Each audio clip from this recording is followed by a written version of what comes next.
Welcome back to my YouTube channel, and for today's video ay papag-aralan natin kung paano nga ba yung pinakamabilis na pagsagot sa mga questions sa EPS exam. So, gumawa ako ng mga sample questions. Ito yung mga kinuha ko sa past exams. So, kagaya ng KLT 16 at KLT 17, regardless kung anong set po ito. So, kung bago ka pa lang sa aking YouTube channel, don't forget to subscribe and hit the notification bell for more video updates. So, ayun, para sa kaalaman ng nakararami, kung hindi nyo pa po ako kilala, kagaya nyo din akong nangangarap lang dati na makapag-Korea. Pero dahil sa aking pagsisikap ay pangalawang balik ko na dito sa Korea. So pangalawang kontrata ko na. Ang unang exam ko ay KLT 9. Madali lang yung exam noon. Yun yung first contract ko. Then ang pangalawang contract ko naman ay ang KLT 16. So KLT 16 ay dito na nagsimula yung mas pinahirap at iksi. So, konti na lang yung mga exam questions. Unlike before, sa KLT 8 hanggang KLT 15, 25 items na reading at saka 25 items na listening. So, ngayong nag-start na sa KLT 16 yung 20 items na reading at 20 items na listening. So, masasabi ko na kumpara noon, yung exam ngayon ay mas pinahirapan na. So kung mapanood mo tong video na ito, I'm sure ay mas marami kang matututunan at malaking tulong ito para sa'yo.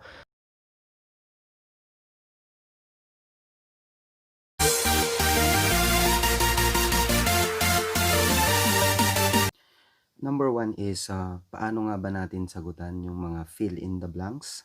So example natin is ito.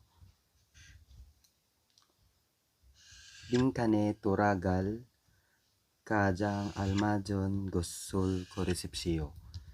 So itong koresepsio from the word kuruda, to choose. So choose choose the most appropriate or the most correct to fill in the blanks. Sabi niya, to fill in the empty space. So fill in the blank siya. Example is number 1, Yoheng travel kaso yepon sajinol manichiko shipponde blank ga kujange nasumnida. Koreso 친구에게 빌리기로 했습니다. So sabi niya ay gusto daw niyang mag-take ng magagandang pictures, maraming magagandang pictures sa kanyang pag-travel sa kanyang trip. Tapos ito yung blank natin. So alam pa lang natin dito pa lang sa ito yung pinaka-keyword natin, Yepon Sajin at saka Chikgo. So alam natin na ang tinutukoy niya is yung ano ba yung pagkuha ng mga pictures. So ang sagot natin ay camera.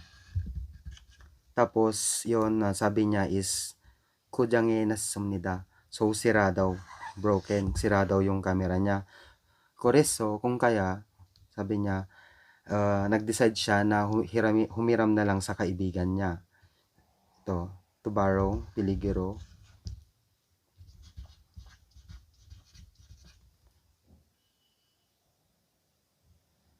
So madali lang siyang sagutan dahil dito may mga keywords ka nang makikita. So alam natin na ang tinutukoy is camera. Kasi yung sagot sa number 1 is Nengjango is refrigerator. Tapos ang number 2 is computer, your computer. Tapos ang number 3 is sitakge. Ang sitakge is washing machine. So alam natin na ang tamang sagot ay camera. So ang next na example natin is 동장을 만들려면 신분 중에 필요합니다. 외국인 등록 중에 이나 을을 가지고 가면 됩니다. So, kung halimbawa hindi natin alam yung tungjang, ang keyword natin dito is simbonjong and 필요합니다. 필요하다 is to need, you need. Then simbonjong is ID. So, ang tungjang is passbook or bank book.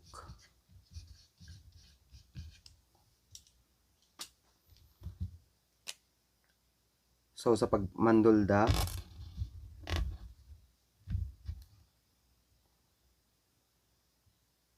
magpapagawa. Sabi niya magpapagawa daw siya ng passbook ng tungjang. Sa pagpapagawa ng tungjang o kaya passbook, ang kailangan ay simbonjong. Simbonjong ni 필요합니다. Kaya itong ang kailangan ay ang 외국인 등록증 or blank 가지고 가면 됩니다. So kailangan mong possible na kailangan mong kailangan mong dalhin yung 외국인 등록증, ito yung ARC natin, at yung sa blank, number 1 is card. So number 2 is yogwon, passport. Number 3 is 신청서 o kaya yung application form. Tapos number 4 is iryokso o kaya yung resume. So ang tamang sagot ay yogwon, yung passport mo. Kasi ang tinutukoy niya is simbonjong, yung ID. So yan, kung halimbawang hindi ka masyadong wala kang masyadong na-memorize ng vocabularies, hindi mo alam yung tungjang, so ito ang pagbabasehan mo, simbonjong, 필요합니다. Tapos alam mo itong mandulda, to make. So gagawa daw siya ng tungjang. Kung hindi mo alam yung tungjang. Tapos ang sinabi dito is 외국인 등록증, yung ARC or your foreign card, space, tapos 가지고, dapat dalhin mo, and then 가면 됩니다. So alam mo na ang kailangan mong dalhin ay yung ARC mo at saka yung passport mo. So ito guys, ang next ay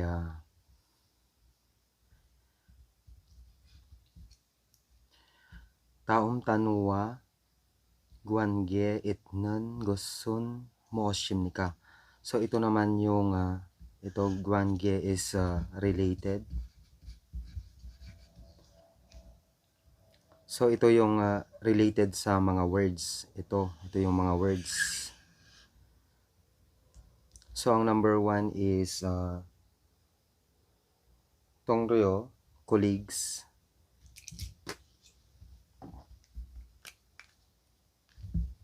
So ang number 1 is colleagues.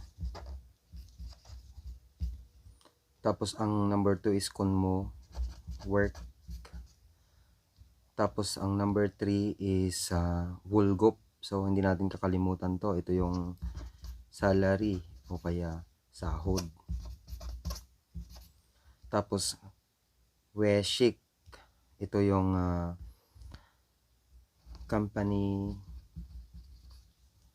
dinner or kaya dinner together. So saan siya mas related. So, check natin sa number 1. Ilgwa is daily lessons. Suop is class.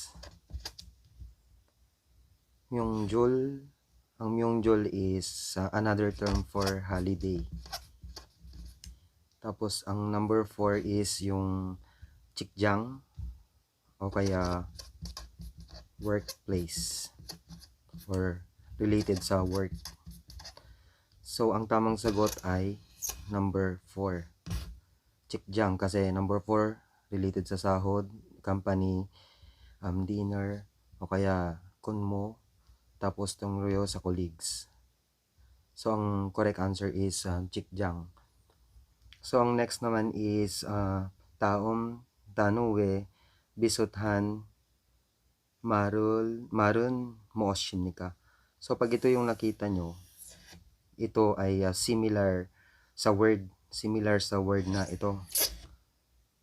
So ano nga ba yung similar sa word na to? Number 1 is Choldan Hada. So ano nga ba ang Choldan Hada? So ang Choldan Hada ay to cut or to disconnect. Tapos ang Sulchi Hada is to set up or to install. Tapos itong Pogwan Hada naman is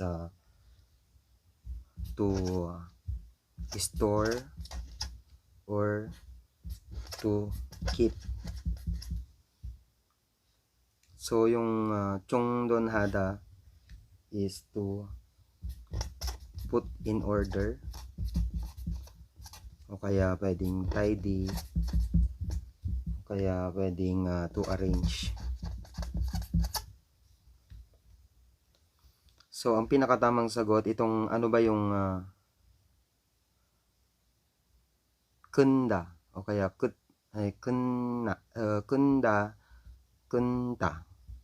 kunta is to cut or to disconnect. So ang tamang sagot ay number 1. So ito guys, itong part na to is kailangan talaga marami kang alam na mga verbs. So ayun, padamihan talaga ng memorize na mga vocabularies kasi kung mas marami kang alam ay mas marami kang masasagutan at mas marami kang magiging basis sa pagsagot ng mga tanong na ganito. So lumalabas talaga to sa amin sa KLT16, ganito, dalawa yung lumabas. So sa KLT17, dalawa din yung lumabas. So ito guys ay another example. Ito ay lumabas naman sa amin noon KLT16. So same word related. So ano yung word na related sa mga words na nandito sa box? So number 1 is chusok. Number 2 is guang bokjol. Number 3 is hangulnal. Number 4 is kunlo jae nal. So ito ay mga holiday. So kung hindi mo halimbawa, hindi mo alam ito, ano ba tong guang bokjol? Ang guang bokjol is Liberation Day. So ito is Hangul Day. Ito naman is yung Kunloja Inal is Labor Day. Tapos itong Chusok naman is Thanksgiving. So number 1 na pagpipilian is Yaksok. Yaksok, ang Yaksok is promise. Number 2 is Chimi o kaya Chimi is your hobby. Ang number 3 naman is Kungyuil. Ang Kungyuil is holiday. Tapos ang number 4 is Chipduri. So from the word chip, house, bahay. Tapos naka-plural siya. So, chipduri, houses. So, ang tamang sagot dito sa question na to ay ito, holiday. So, dito pa lang, pag titignan mo sa Chusok, Kwangbokjol, Hangulnal, so mga holiday yan. So, pag alam mo yung mga holiday na yan, at alam mo yung word na kung yuil o kaya yung mga word na ang ibig sabihin ay holiday, yun ang mismong tamang sagot. Or halimbawa, kung konti lang talaga yung alam mong vocabularies, ito ay halimbawa, ito, i-ex mo na yung yaksuk, promise. So, hindi pwede. Yung habis naman, chimi, hindi din siya. So, related sa bahay, hindi din. So, makukuha mo na yung, ito na yung tamang sagot. So, ang next ay ang pagsagot sa mga graph. So, before, nung KLT 9, nung nag-exam ako, sobrang dali lang nung mga graph. Pero ngayon, meron na silang ginawang mga statement kung saan pinagko-compare yung nasa graph. So, kailangan na masiguradong, halimbawa nitong pie graph na to, kailangan na bago mo pa lang siya, pag nakita mo na siya, sasagutan mo na siya. So, yon, tignan natin yung sa tanong. So, ayan, titignan natin yung tamang nagde-describe sa graph. So, para hindi kayo malito, halimbawa, ang gagawin nyo is, numberan nyo na yung pinakamalaki is number 1, Ilbon. Number 2 is Chunggok, China. Tapos, number 3 is Migok, kaya USA. Tapos, Dugil, ang number 4. So, Dugil is, Dugil is Germany. So, ano ba siya? Ishipalnyon, Pandutche, so Chul Chiyok. So, ito daw yung Pandutche is semiconductor. Tapos, Suchul Chiyok, exporting area. So, halimbawa, hindi naman natin kabisado yung mga, halimbawa ito, yung vocabulary na yan, hindi naman natin yan alam, hindi natin alam yan. Tapos, hindi din natin alam yung chiyok, chiyoge. So, ang magiging ano lang natin, para mabilis tayong magsagot ng itong pie graph na to, basahin na natin yung, tignan lang natin yung correct na statement, pinaka-correct na magdi-describe dito sa graph na ito. So, ang number 1, sabi niya, Ilbone Kajang Mani. So, most. Tapos, ito yung pinakamarami. More. Suchol Hesumnida. So, ang may pinakamaraming na-export daw is Ilbon. So, dito pa lang, nakuha na natin yung tamang sagot. So, 1, ang number 1, which has 37%, ay Ilbon, Japan. So, Japan ang number 1. So, ang tamang sagot ay Japan. So, ayun, i-check natin yung pangalawang sagot. Chungguge Kajang Chukge Suchol Hesumnida. So, sabi niya, ang Chunggok, ang China daw, ay ang may pinakamaliit. So, ang may pinakamaliit is Dugil, ang Germany. So, mali yung statement. Ito, lagi natin, so ito yung mga keywords natin.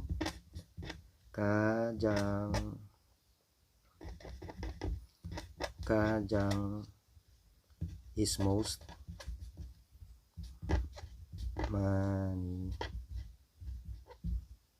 Manta is marami. More. Tapos chok, ito chokge. So ito ay nanggaling sa verb na chokda, little o pinakamaliit, pinakakonte, kaonte. So ayan, sabi sa number 2, Chungguge Kajang Chokge So Chulhesumida. So mali. Sabi niya ang pinakamaliit daw ay ang Chonggok. So 26% siya. Ang pinakamaliit is ang Dugil, ang Germany 15%.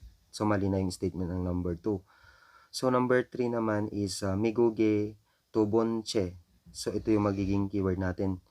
Dubonche, Tubonche. Pangalawa daw siya na may pinakamarami. So ang pangalawa is China. So mali. Mali ang number 3. So ang number 4 naman is Chunggok Poda Dugildo Mani Sutchol Hesumnida. So sa statement ng number 4, sabi niya mas marami daw yung Dugil kaysa sa China. So ang Dugil is 15%, ang China is 26%. So mali yung statement. So ang tamang sagot ay Ilbon Kajang Mani Sutchol Hesumnida. So ito pa lang, itong graph pa lang na to, makukuha mo na yung diskarte. Kahit na hindi ganun karami yung alam mong mga vocabularies, at least masasagot mo na siya ng mabilis. Kasi ito pabilisan. Base sa aking naging experience nung KLT16, sobrang nakakabitin yung oras, kaya kailangan pabilisan talaga yung pagsagot. So ang next ay graph pa rin. So bar graph naman siya. Ito yung titignan natin. So titignan natin yung correct na statement or pinaka-correct na magdi-describe sa bar graph na ito. So ito ay Chikchangindol. So mga workers, Chomshim Shigane. So lunchtime. Mga kinakain nila during lunchtime. So tignan natin yung graph. So ang may pinakamataas is Hanggok 1. Tapos ang pangalawa is yung Toshirak. Number 3 is Chunggok Umshik. Tapos ang number 4 is ang Soyang Umshik. Ang Soyang is Western foods. So Chinese Chunggok Umshik, Chinese foods. Hanggok, Korean food. Tapos Soyang, Western foods. Tapos Toshirak, ito yung naka-pack lunch siya. So pag nakapunta kayo dito sa Korea, makikita nyo yung Toshirak na to. Marami to eh. Pwede kang makabili sa mga mini stop, ganon meron. So titignan natin yung statement number 1 or yung sentence number 1. Sabi niya, Toshiragi Kajang mas mansumnida, sabi niya. So Kajang, ang pinakamarami daw is Toshirak. So mali. Kasi ang pinakamarami is Hanggok Umshik. Tapos ang number 2 naman is Chunggok Umshige Kajang Choksumnida. So pinakamaliit daw ay ang Chunggok. So mali, dahil ang pinakamaliit ay ang ito, Soyang Umshik. So ang number 3 is Toshirak Taumoro Soyang Umshige Masumnida. Sabi niya si Soyang, number 4, ang susunod na pinakamalaki sa number 4 kay Soyang, pinakamaraming kinakain ay Toshirak. So mali po siya dahil ang susunod ay Chunggok Umshik. So mali yung statement. So ang alam na natin na ang tamang statement or tamang sagot dito sa graph na ito ay number 4. Kasi sabi niya, Soyang Umshik Poda Hanggok Umshige Do Mansumnida, sabi niya. So ito, sabi niya, Korean food 38%. Mas marami si Korean food kaysa kay Soyang, sabi niya. So 15%. So ang tamang statement or ang tamang nagdi-describe sa graph na ito ay ang number 4. So ito yung tama. So ayun, wag kakalimutan yung ating mga keywords. So Kajang, most,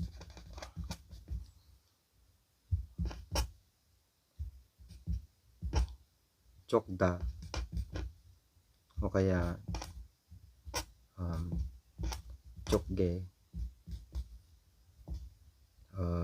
pinakamaliit,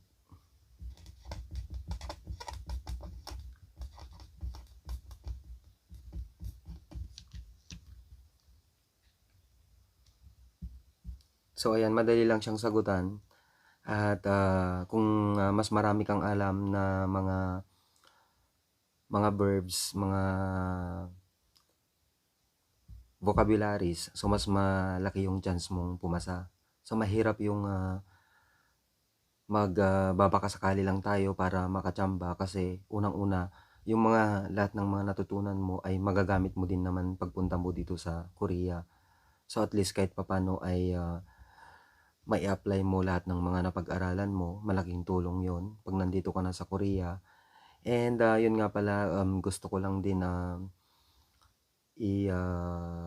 inform kayo na sa susunod na video ko ay gagawa ako ng video regarding sa listening naman kung paano ba yung, diskarte. So ako nung nag-take ako ng,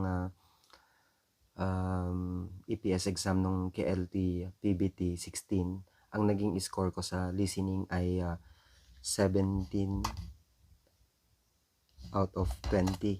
So mas mataas yung nakuha ko sa listening kaysa sa reading. So ayun, gusto kong i-share sa inyo para at least kahit papaano ay makatulong at, mas malaki yung chance niyong, pumasa. So at least kahit papaano ay, malaking advantage na rin 'to na mga diskarte kung paano nga ba mas, madaling sagutan yung mga questions sa exam para mas malaki yung tyansa niyong, pumasa. So again, I hope na sana may natutunan kayo at, kung sa tingin niyo ay, naging, malaki ang naitulong ng video na ito, don't forget to share and, don't forget to subscribe and hit the notification bell para sa mga susunod na videos. So hanggang dito na lang. Maraming maraming salamat sa panonood and, good luck in, your exams. Sana makapasa kayong lahat at, sana makapunta din kayo dito sa Korea. So keep safe always.